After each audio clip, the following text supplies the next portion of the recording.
Nous sommes Dr Bamouri Koné, docteur S sociologie politique et administrative de l'Université de Paris 1 Panthéon Sorbonne. Nous sommes surtout le fondateur de Kouma Afrique. Kouma Afrique est un institut jumelé, c'est-à-dire composé de deux autres instituts. Le premier est IABA, l'Institut africain des becs d'Abidjan. C'est dire que Dr Bamouri Koné, qui vous parle, votre serviteur, est spécialiste du bégaiement. En réalité, nous avons été becs pendant 45 ans. Et pendant notre bégaiement, nous devrions taper du pied droit sur le sol pour pouvoir sortir un mot. C'est vous dire que notre bégaiement était ponctué, était grand. Ce sont les éléments de rééducation, n'est-ce pas, de ce bégaiement que nous avons amélioré et que nous mettons à votre disposition à IABA. Nous disions donc que IABA, l'Institut africain des becs d'Abidjan, est le premier institut qui compose Kouma Afrique. Le second institut qui compose Kouma Afrique est l'Institut africain de réapprentissage de la parole d'Abidjan. IARPA.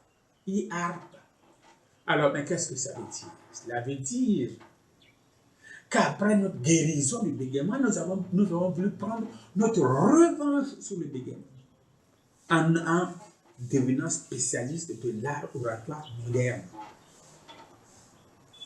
L'art oratoire moderne, c'est la manière moderne de parler aujourd'hui. C'est pourquoi lorsque vous avez assimilé les valeurs et les normes de l'art oratoire moderne, Kouma Afrique dit vous êtes le meilleur de l'homme. Le meilleur de l'homme est le slogan de Kouma Afrique.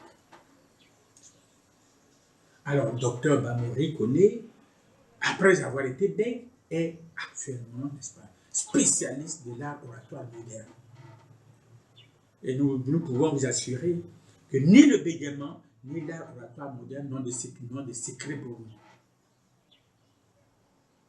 Alors, là-dessus, nous continuons, nous poursuivons pour dire qu'après avoir créé Kouma Afrique, sur la base des deux instituts qui sont l'Institut africain des becs d'Abidjan et l'Institut africain de réapprentissage de la parole d'Abidjan, nous nous sommes attelés à définir, n'est-ce pas, leurs fonctions. Et c'est dans la définition de leurs fonctions, n'est-ce pas, que nous avons attribué à IARPA, l'Institut africain de réapprentissage de la parole d'Abidjan,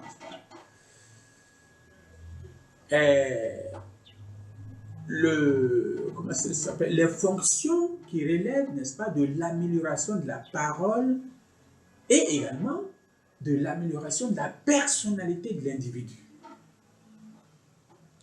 C'est surtout dans le cadre du développement de cette personnalité que Dr Bamouri Koné intervient avec le thème « Orgasme sans sperme égale longévité ». Alors, sur ces thèmes « Orgasme sans sperme égale longévité », nous avons produit déjà une première vidéo. Celle-ci est la deuxième. Voilà. Nous pouvons donc entamer, n'est-ce pas, notre intervention,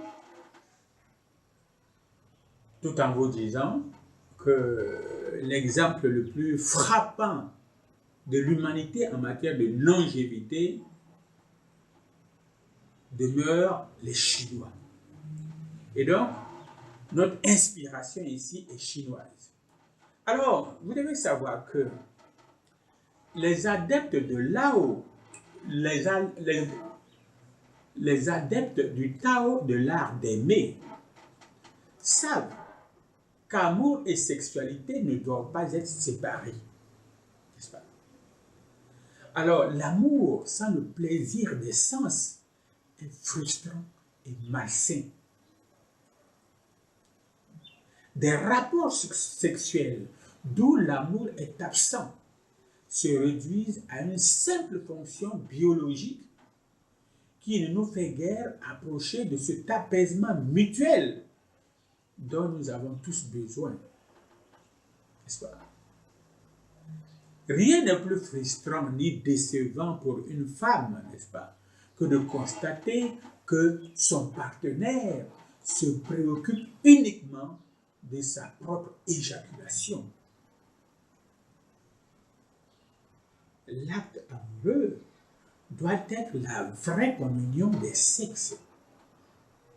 Or, au lieu de communiquer la tendresse et la joie, l'acte sexuel correspond pour de nombreux hommes, malheureusement, à un simple mouvement mécanique qui ne diffère en rien de la masturbation et ne tient aucun compte de la femme. Il ne peut en résulter qu'une déception pour les deux partenaires. Or, beaucoup d'hommes croient avoir éprouvé du plaisir. C'est dire qu'ils n'ont jamais connu ce qu'est la vraie volupté, a fortiori l'harmonie du yin et du yang. Pire, ces hommes n'hésitent pas à éjaculer à la fin de ces séances que nous qualifions de masturbation. Or, en déclarant que la santé mentale et physique et la longévité sont étroitement liées à la gestion du sexe, les médecins taoïstes recommandaient le contrôle de l'éjaculation en fonction de l'âge de l'homme, de son état de santé, de sa morphologie, n'est-ce pas? Et ce, à l'issue de quelques siècles d'observation minutieuse. Ils étaient d'ailleurs parvenus, ces médecins taoïstes, se sentant, à la conclusion que le sperme était une essence vitale que l'on ne devait en aucun cas gaspiller de façon inconsidérée. C'est ainsi que Xuan Zhengmo, le plus célèbre médecin de la dynastie Tang, et cette dynastie a valu de 618 à 906, bien évidemment après Jésus-Christ.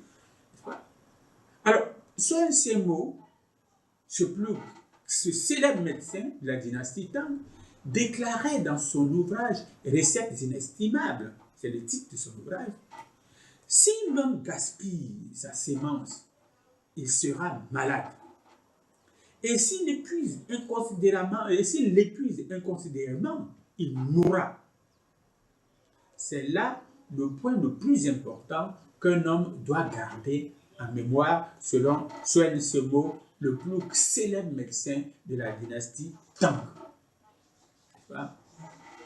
Alors, une fois qu'il sait maîtriser son éjaculation, l'homme conserve non seulement son essence vitale, de plus, il ne laissera jamais sa partenaire insatisfaite, car il aura désormais davantage confiance en lui-même et il pourra avoir, n'est-ce pas, des rapports sexuels aussi souvent qu'elle et lui le désireront. Parce que vous savez bien que il faut être en érection en règle générale pour pouvoir bien faire l'amour. Et tant que vous n'avez pas éjaculé et que vous êtes en érection, vous pouvez passer 5, 10 femmes si vous le voulez, n'est-ce pas? Alors, épargner sa sémence en contrôlant l'éjaculation dans le respect des règles du Tao de l'art d'aimer rime forcément avec longévité en Chine. Et nous sommes d'avis.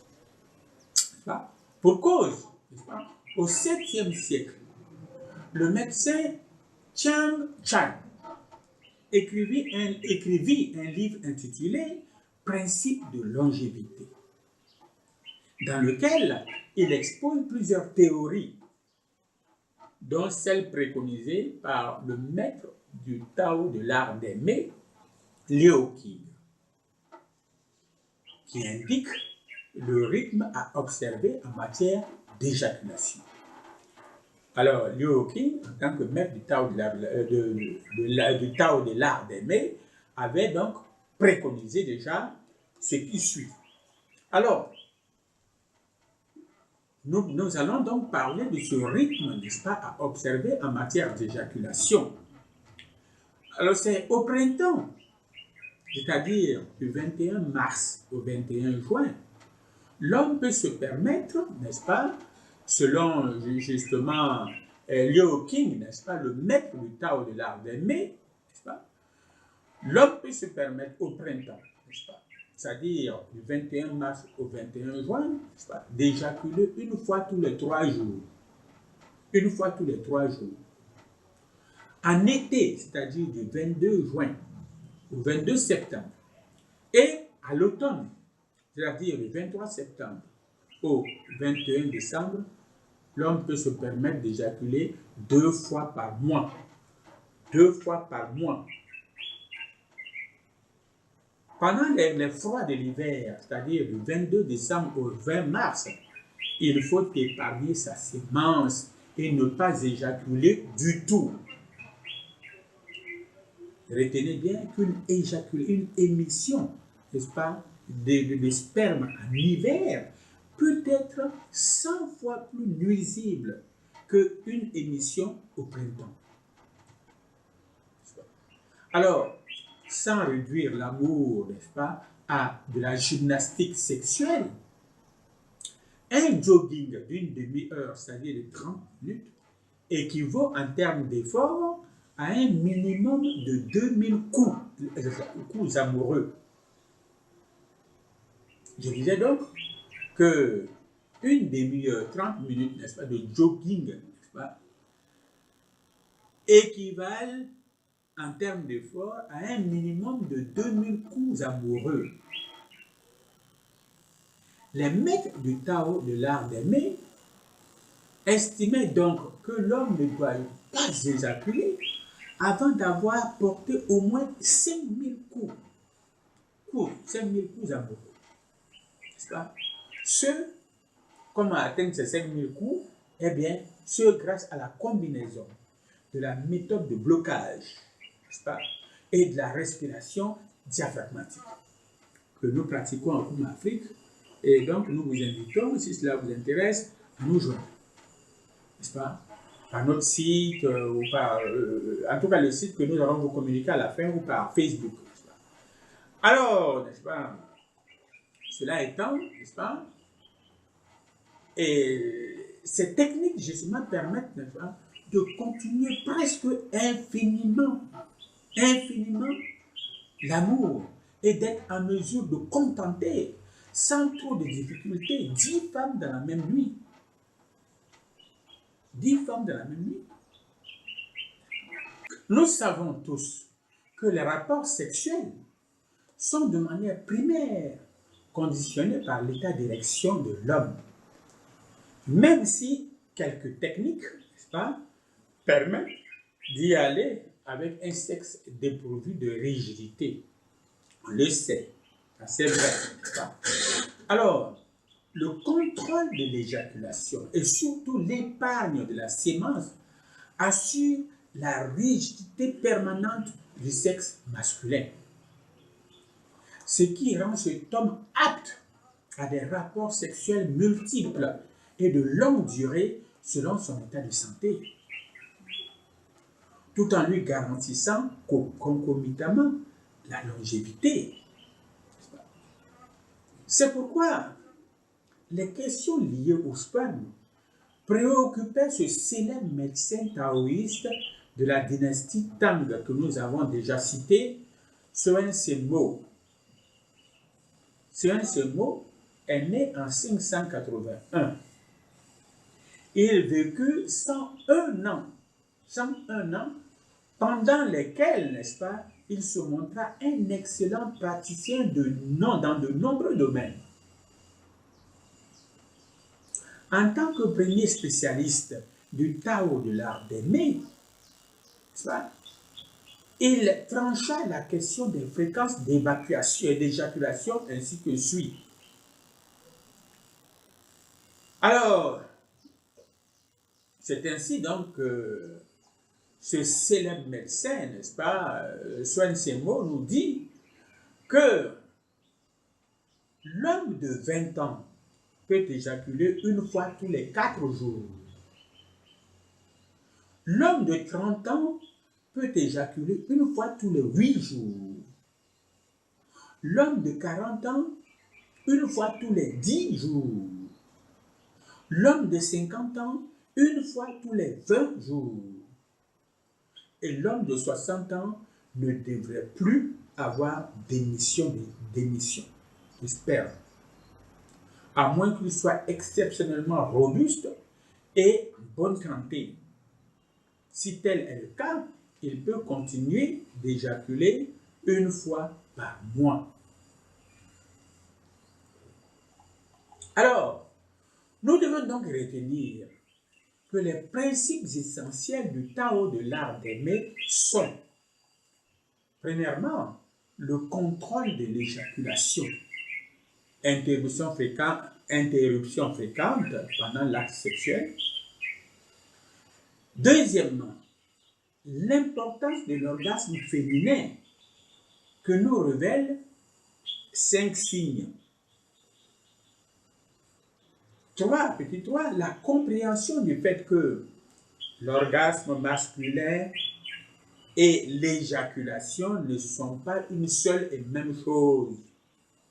L'orgasme masculin et l'éjaculation masculine ne sont pas une seule et même chose. N'est-ce pas? Alors, ces principes conduisent inéluctablement à la longévité, tout en rassasiant les femmes. Je répète, tout en rassasiant les femmes qui justifient leur infidélité notoire par le fait qu'elles ne sont jamais rassasiées de l'acte sexuel. Faut-il le rappeler? La longévité est une obsession chez les Chinois.